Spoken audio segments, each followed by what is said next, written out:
If you ever wanted to make eclairs but didn't feel confident, this recipe is for you. Simple, no knead dough, smooth caramel custard, and no fuss. This recipe has never failed me yet. I'm Violet, let's cook with me.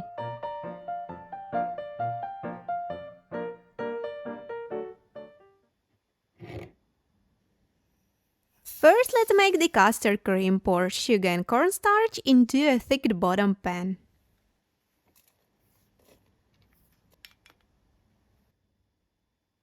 We also need one large egg. Crack it into the rest of the ingredients and whisk the mass carefully until smooth. There should be no lumps of starch left in it.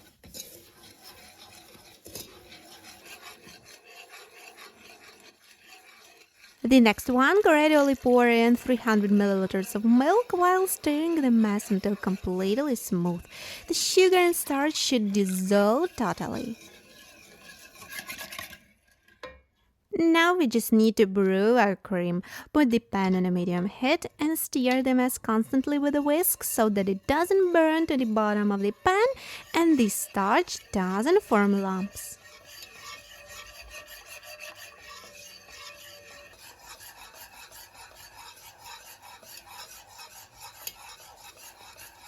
When you see that the cream begins to thicken, start stirring it very intensively and so quickly. Cook the cream at this pace for about 3 minutes and remove from the heat. To help the custard cool faster, transfer it to another bowl. At first glance, the cream seems a little runny, but that's a trap. After cooling, it will become very thick. Cover with a food wrapping contact and let cool completely in a cold place. While the custard is cooling, let's prepare our shells. I make my favorite chip pastry for eclairs as follows. Put finely chopped butter into a saucepan, pour it with the water, and season with a pinch of salt. We need to melt the butter and bring the mass to a light simmer. To do this, I put the saucepan over medium heat. Now the butter has melted and I continue to heat the mixture until it starts to simmer a little. Don't bring it to a full boil. At this point, remove the saucepan from the heat and add 75 grams of pre-sifted flour. You need to mix the flour well into the liquid ingredients. I do this with a silicone spatula. As you can see, the dough is already thick but still quite unstable. It needs to be cooked a little more. Return the pan on the cooktop. The heat should be minimal so that the dough doesn't burn. Using a spatula, begin to stir it in the pot for about 2-3 minutes.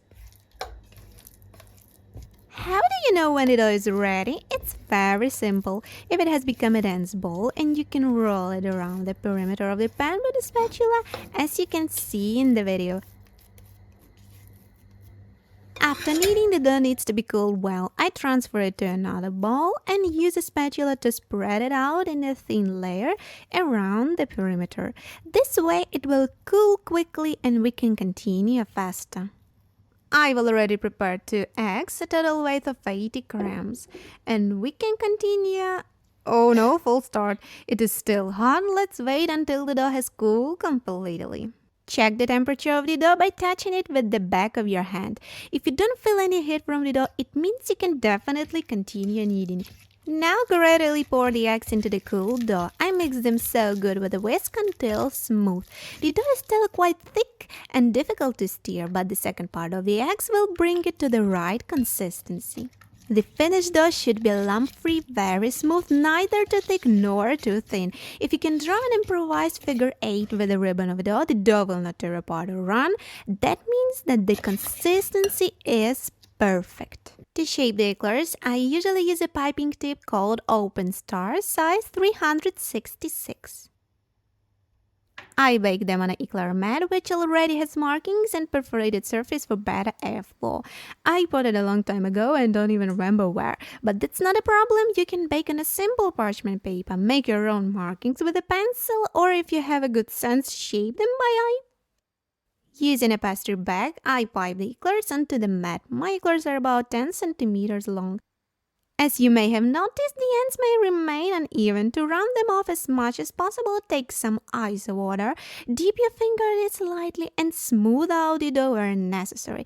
In general, I do this so that the one tip of the eclair is the same as the other. Bake in a preheated to 190 degrees oven for 20-25 minutes. Be sure to remove them from the mat immediately after baking so that they don't become damp, and leave them to cool completely.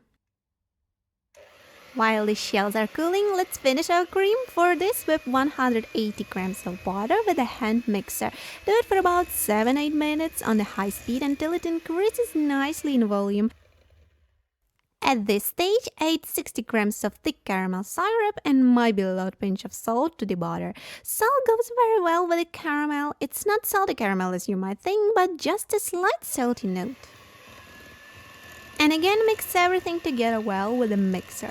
Remember our custard cream? It has cooled completely and thickened considerably. As you can see, it is quite difficult to stir even with a spoon. I divide the custard cream into 3 parts and gradually add them to the butter caramel mess. Put one part and whip well with the mixer.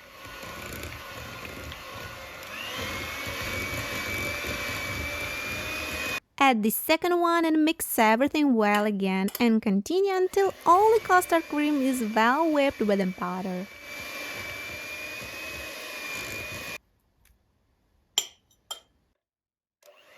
In total, it took me about 10-12 minutes to finish preparing the cream. The caramel cream should be quite thick, smooth, without any lumps of custard, and very airy.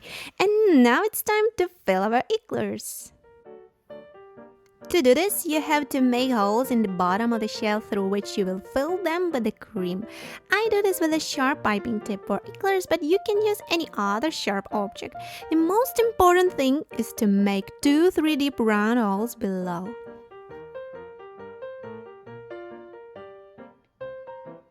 I transferred the cream to a pastry bag in advance, which is not shown in the video, and starting to fill each eclair through the holes. Do this as tightly as possible so that the cream is spread throughout the entire length of the eclair. Turn the bag in different directions from one corner to another so that the cream fills the eclairs as evenly as possible. I'm gonna cover my eclairs with melted chocolate. I have about 100 grams here, which I've melted in the microwave. You can simply sprinkle them with icing sugar or not cover them at all. They already look very aesthetic and delicious. I just wanted to make them as classic as possible, like in the cookbook picture.